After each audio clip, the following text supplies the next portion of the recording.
This is Miss Lizzie, and I want to welcome you to the Queen Lizzie podcast.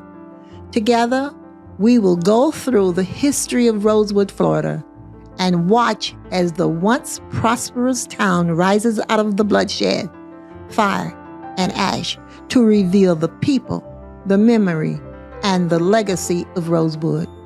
Watch every Thursday on Facebook and YouTube, or listen to our story on Apple or Google Podcasts, Spotify, iHeartRadio, or wherever you find your favorite podcasts. Hello, everybody. I am Lizzie Robinson Jenkins, representing not only the Rosewood Foundation, but the personal testimonies and history of cherished friends and family.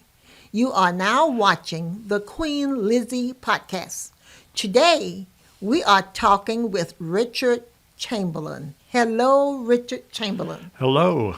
And welcome to the Queen Lizzie podcast. Well, thank you. I'm really proud to be here. This is a first experience for me, and I'm looking forward to talking with you. Okay. And you are from Archer, and so am I, you all. And he is going to tell us a little brief background about yourself.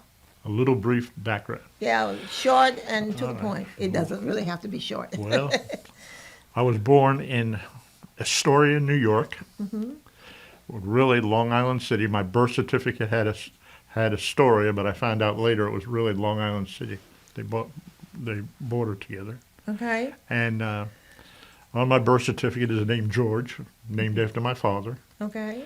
And Richard Chamberlin. And George was picked up by the Social Security Administration right after 9/11, and ever since then, okay. I've had George out there as a name. Okay. But my friends call me Richard. Okay. Okay, so that's that way. I went to a military school, high school. Okay. On Long Island. There were 3 military schools in New York at that time. One was New York Military Academy, and a fellow by the name of Trump was there at that time. Okay. And I went to Eastern Military Academy. And then there was a LaSalle Military Academy. Now, New York Military Academy, where Trump went, all the upper class fellows would go to that school. It was kind of a feeder to West Point. LaSalle Military, all the Catholic students would go to that military school. And I found out later at Eastern Military Academy, all the gangsters would send their children to that school. Okay, they're still going there today. No, that school is gone. But anyway, went from there to Citadel in Charleston, South Carolina. Okay. And then University of Georgia Law School. Okay. So I'm a Georgia fan, and probably people are booing me out there right now as they're listening to this. Okay. But then after that, I spent a few years in the Georgia legislature and as a state representative. State representative in Georgia. Okay. Yeah, in Georgia, and then moved here and been involved pretty much as a lawyer for 51 years now. Okay. And, I'm old enough to retire. Okay. But you have not retired because you are very busy in Archer. As an archivist with the Archer Historical Society. Exactly. That's my latest love, and that's where you and I met. I was about to say. Well, really, you and I met through you were doing a podcast at 5 o'clock in the morning one morning. I turned it on, and you brought tears to my eyes listening to you. Really? And so I wanted to meet you. Yes. And in the course of that conversation, you had said that you were opening up a museum in Archer. Yes. So I wanted to find that museum. Okay. Because I lived right around the corner from it, I thought. Right, and luckily I didn't knock on your door at 8 o'clock in the morning. But thank you. But I was tempted to do that. I was so anxious to see what you were doing. And, of course, through the Archer Historical Society, I got to know you a little bit from the paperwork. I'm the archivist there. Yeah. And love it. I love what I'm learning. And you are doing an excellent job. And I love what you're doing, too. and we have become closer. We have bonded even more. I Oh, yeah. love it Yeah. because I'm a historian too, and you are too. Yeah. And you are really doing an excellent job. We needed you. What I always had a love of history, okay? Okay. But I also have a love for genealogy. And here's what I learned through the combination of the two. Most history is taught from the president down. In other words, president and generals, you learn about wars, and you learn about battles, and you learn about movements that have taken place. That's all good. I mean, everybody needs to have a foundation in that. But what I like about history from a genealogical perspective is you learn history through the small guy, Exactly. through the smallest unit that's out there, and that is some of the most fantastic history that's out there. Right. I love your history. I mean, I'm not much for social media, but I do have been connecting with you, and I've been reading your history. It's fascinating. I wanted to say this at some point, so I might as well sell it now. I think when the future history of this county and state is given 50 years from now, you'll be right in the history book. You'll be a main chapter in that history book Oh, you for think what you're so? doing today. Okay. Yeah. Well, And so you're interested in history, old history, but you're making history. You are Yes. history, yes. and that's a yes. fascinating thing I for me to appreciate be that. involved with. That's a Yeah. high compliment. So thank you very much. I'm trying. Well, you're doing more than trying.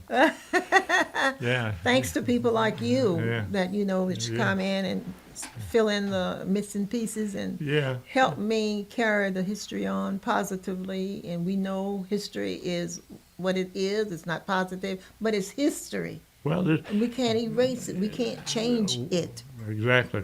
What I've learned here with you and a few others is that history runs in veins, and you can get locked in one vein and never see the other one that's right next door to you.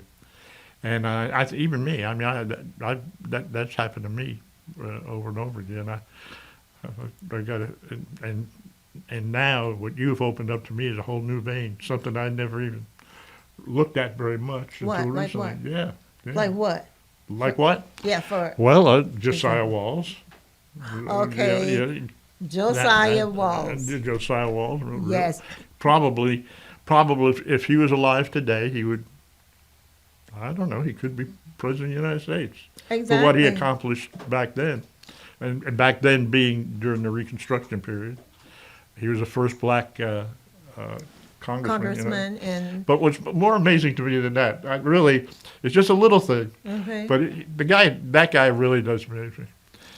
He's probably the only man ever in the history of Florida, definitely, but I'll tell you what, probably in the United States, that was elected to both the state house and the state senate in the same year. Okay. How's that happen? I was about to ask you, how did that happen? It happened. It's not. Is it documented? It happened by. He was elected to Accident? state house, Okay. and a fellow by the name of Jenkins was elected to the state senate. That's the black guy you were telling me Yeah, about. exactly. Well, they both are black. Yes. Yeah. This was during other Reconstruction. The black whites guy. kind of stepped aside, and they had to. Politically, they had to, and legally, they had to, for at least tone their political influence down. And that gave blacks opportunity to hold office during the Reconstruction period. And of course, Walls took advantage of it. Jenkins took. His name was Horatio Jenkins, I think. Oh, really? Yeah. But anyway, Jenkins had to step aside before the end of the year, and because he did, Walls Walls. stepped in and took his position as state senate. Okay. So and the other really interesting thing about Walls, from my end, he's the perfect personalization of the Reconstruction period. Nobody could do it any better. Okay. No, nobody.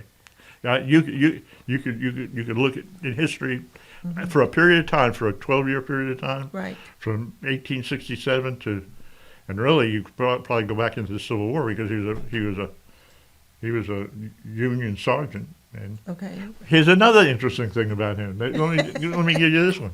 Okay.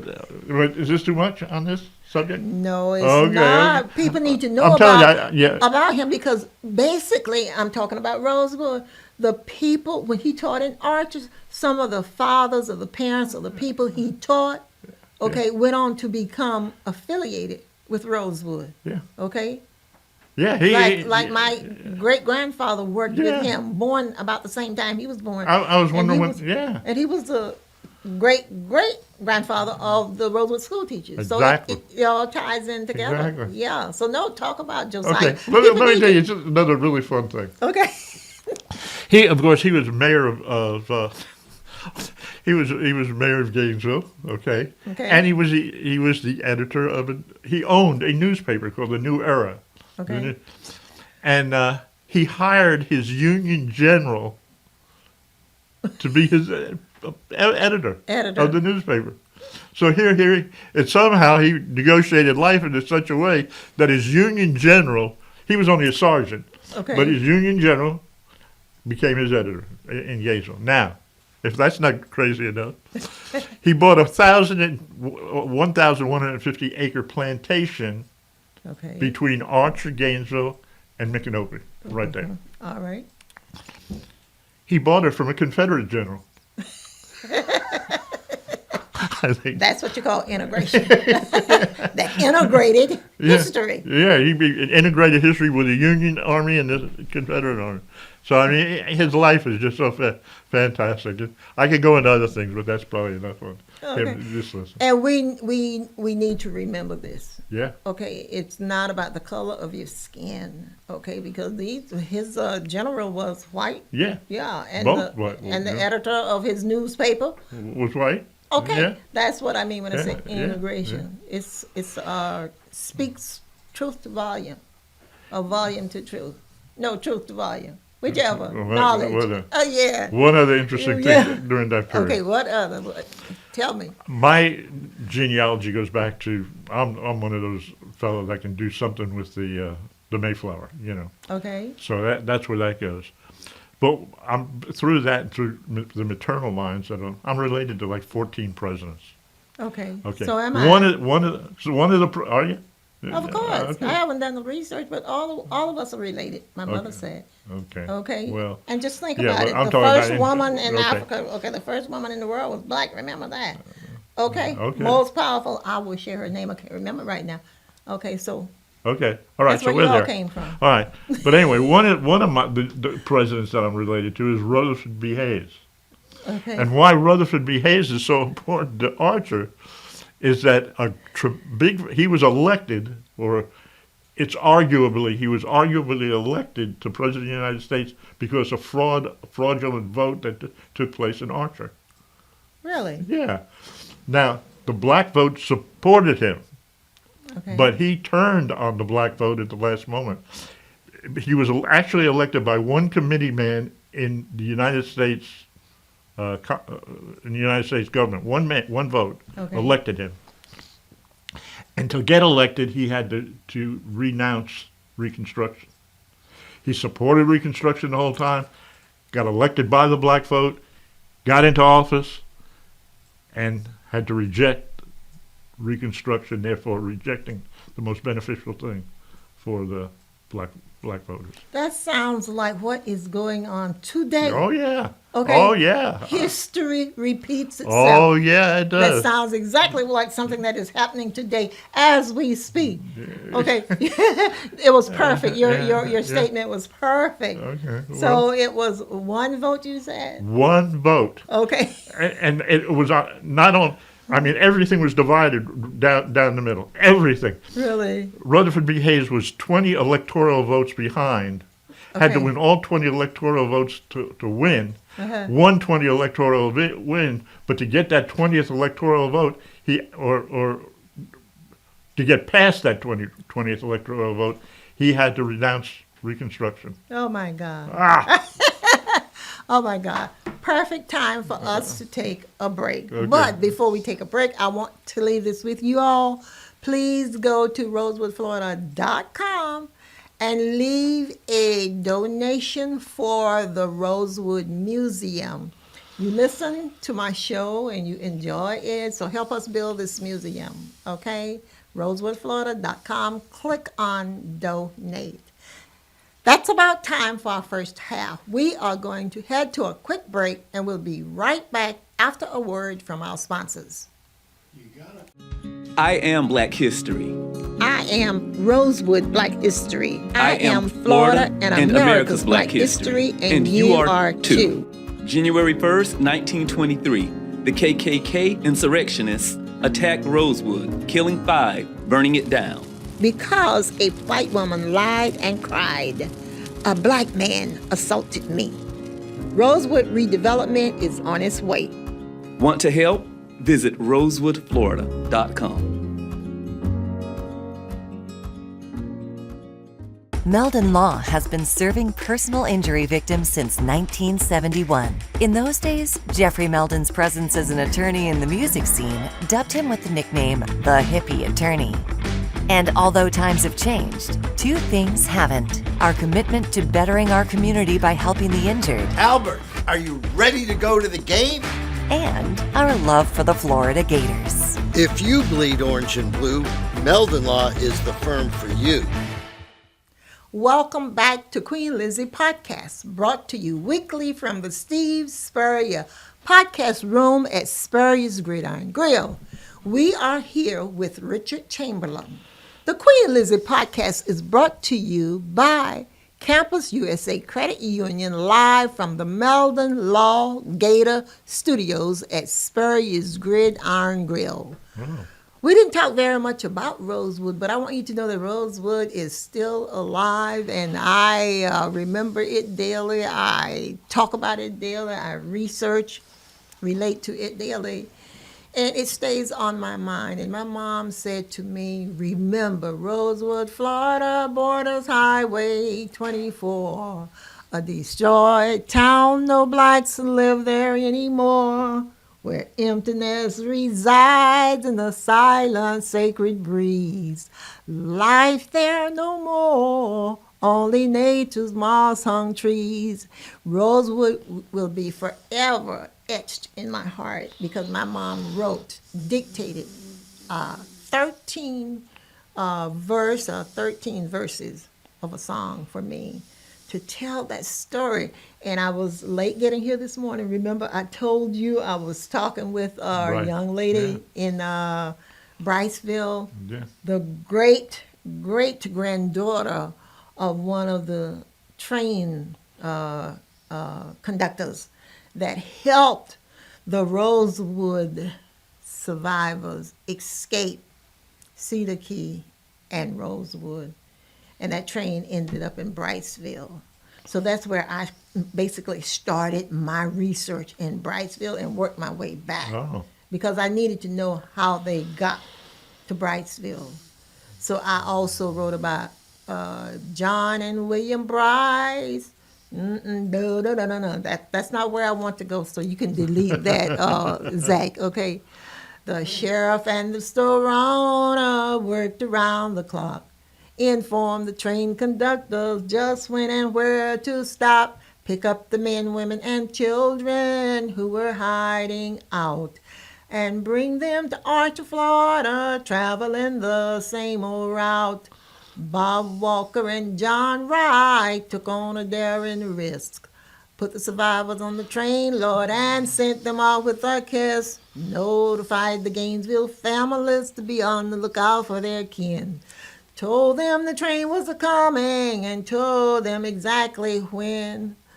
John and William Bryce headed on up the track, dropping off other survivors, not taking the time to look back, counting heads and making a list, doing what they knew they should, to report to Sheriff Bob Walker back down in Rosewood. And again, I go back to the little girl, well, she's not a little girl, the great-great-granddaughter of the sheriff.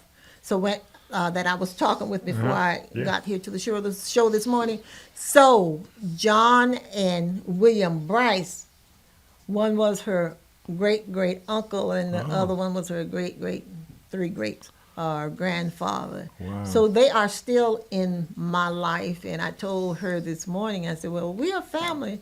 She said, oh, I am so glad and I am so honored to be family. I said, yes, we are Rosewood descendants. We are families. We have the same story that we can talk about. And I also told her that in this year, maybe July, we are going to do a gala, an event. And I would like for them to attend.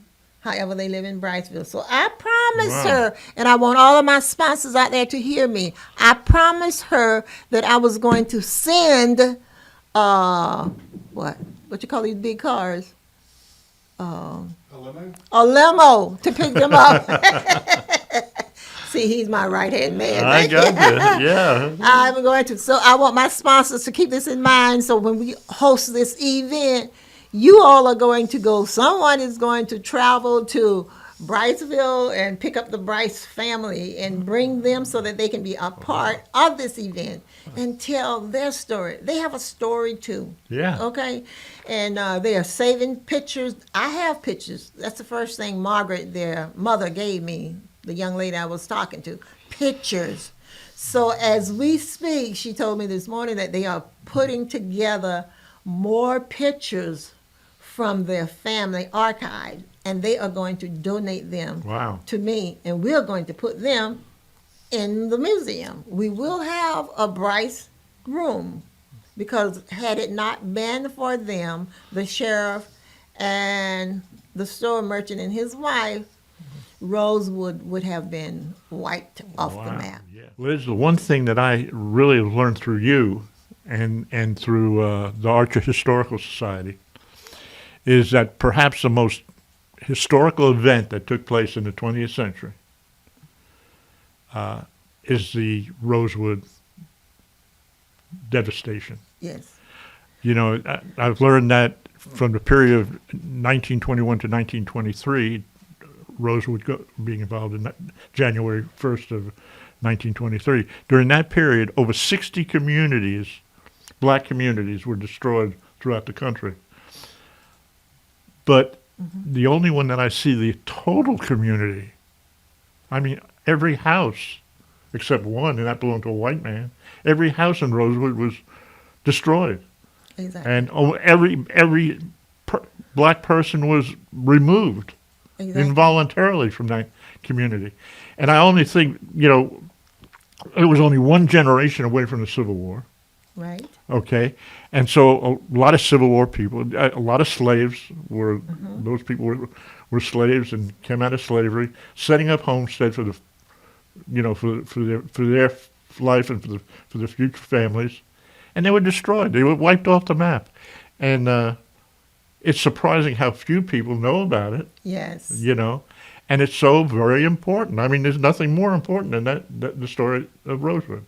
It is. And that's why I continue to tell it Yeah. and share it. It You're needs to be honoring your known. mother too, right on that. Oh my God. Mom, you are responsible for all of this confusion I'm causing. And Yeah. confusion and resolutions.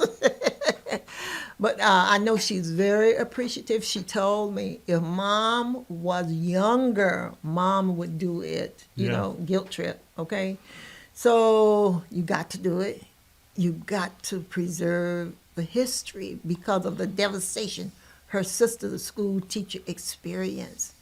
My mother didn't like that. My auntie didn't like that. She lived for the next 25 years. She lived that story, and it was so painful to her, and it was painful to me. I remember one day after Rosewood, like 20 plus years, when she left her husband, she returned home, and she was sitting at the window where she would sit every day so that she could. We lived at the end of the road.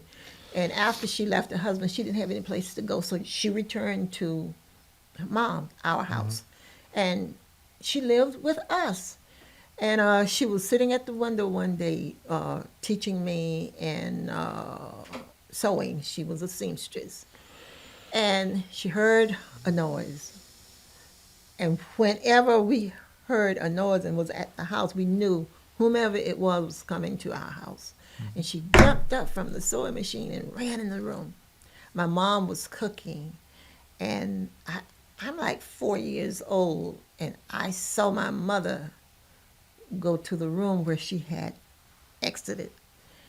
And Mom said, "The coast is clear." Wow. I had no idea what that meant. Wow. Okay, it was somebody my mom knew. Probably my dad was coming home for lunch, and she came back, and I could tell she was very distraught, upset. That followed her.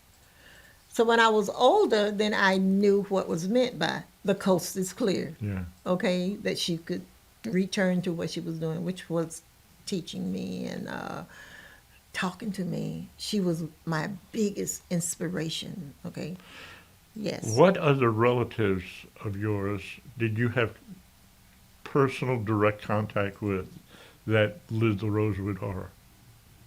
Did I have personal contact with? That lived the Rosewood Horror. No, No. none but her. But her. I had personal contact, and at that time I didn't know it. Uh-huh. I didn't know she Yeah. was involved. Everything I know, my mom told me. The first time she told me I was age 5. Okay, she told us, her 4 children, my sister 11, brothers 7 and 9. They were not interested. But that story, I remember it as sad as it was. She said, "Mama's going to sit down on the settee. Mama's going to tell you a story about the Rosewood Massacre." Rosewood Massacre? I had no idea. Okay, and then when she said Rosewood, what came to my mind was roses in the woods. Okay, but that story, I could tell from her expression that it was not a pleasant story Yeah. as she talked about it, because she was twiddling her fingers and telling us the story of Rosewood. And I remembered it.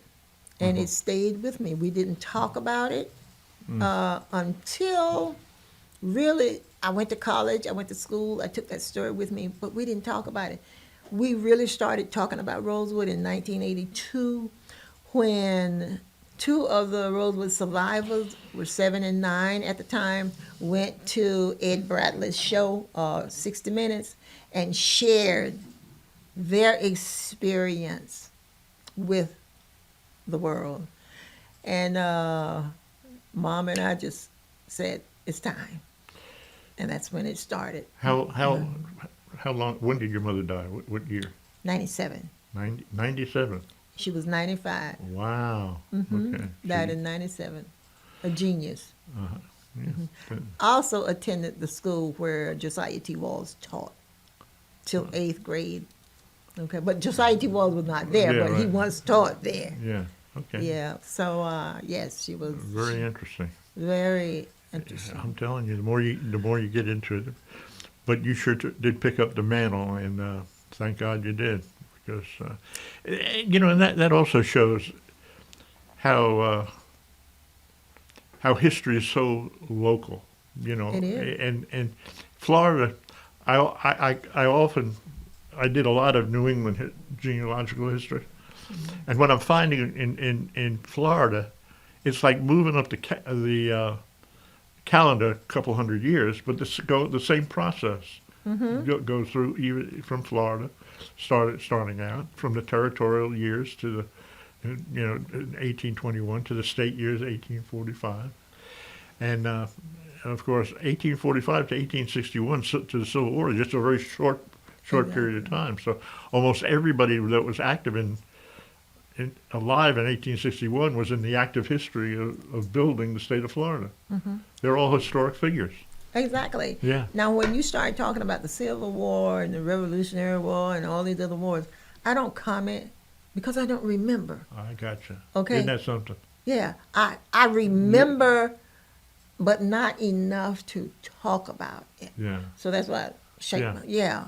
It's Well, a challenge. And of course, the railroad that came through Archer which went to Rosewood and which Exactly. went to Cedar Key, Exactly. was built in 1859. I mean, so Exactly. so that history is not that far back, and so Rosewood people, 1821, were probably around when that first railroad came through. Probably so. I Yeah. know I found my grandfather in Cedar Key in 1848. Yeah, isn't that My something? great-great-grandfather. Age 1. 1848. Isn't that Yes. something? Uh-huh. So that you read 2 generations ago. You have 2 generations, and you go right back to the beginning of Florida. Okay. Isn't that something? Yes, it is. Amazing. Yes, it is. Yes, it is. And as I said before, please remember on the weekend to support the Spurrier's Brunch. It is our weekends from 11 to 3. The best food you've ever had. So please come and support them because Spurrier's Gridiron Grill is very supportive of Rosewood history. We respect them with the utmost amount of respect. So do whatever you can to support them because they support history. And history is who we are. Without history, we are nothing. It's bad, but it's still our history. And we're going to work together. My goal is to change the digital divide. Too much hate, okay? So hang in there, support Steve Spurrier. Go to rosewoodflorida.com and purchase your book. And by the way, we are coming out with, I'm not going to say that, we're going to start do a book. I'll tell you about it the next time when I have more details. And we want you to support us. But anyway, would you like to closing remarks? Anything you would like to say? Well, the only remark I have is thank you for being my friend. Okay. That's an honor. It is. Yes, indeed. I am continuously humbled, honored, and blessed to meet people daily and invite them to join in peace building, healing, and reconciliation through learning about the history of Rosewood. That will wrap up today's episode.